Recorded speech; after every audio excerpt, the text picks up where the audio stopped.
ଆଜିର ଖାଇବାରେ ରାତିରେ ମୁଁ ଖାଇଥିଲି କିଛି ବଳି ଯାଇଥିଲା ଆମର ରୁଟି। ତାକୁ ଟିକେ ତେଲରେ ସେକିଦେଲା ପରେ ତାର ଯେଉଁ ମଜା ନା କାହିଁ କହୁଛ।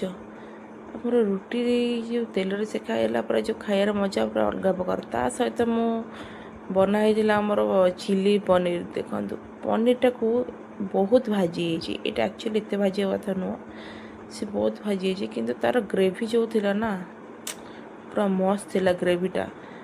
ଦେଖୁଥିବେ କିନ୍ତୁ ତା ଗ୍ରେଭି କ୍ୟାପ୍ସିକମ୍ ଟିକେ ଟିକେ କଞ୍ଚା ଥିଲେ ବହୁତ ଭଲ ଲାଗେ। ଚିଲି ସହିତ ହେଇଥିଲା ଆମର ଲାଉର ତରକାରୀ। ଲାଉ ତରକାରୀଟା ଏତେ ଟେଷ୍ଟ ହେଇଥିବ ବୋଲି ମୁଁ କେବେ ଭାବି ବି ନଥିଲି। ମାନେ ଲାଉଟାକୁ ଦେଖନ୍ତୁ, ଲାଉ ଆଳୁର ଗୋଟେ ମସଲା ଝୋଳ ହେଇଥିଲା, ନା କି ବେସର ହେଇନଥିଲା।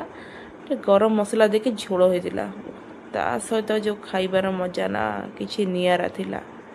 ଚାଲନ୍ତୁ ଖାଇ ନେବା।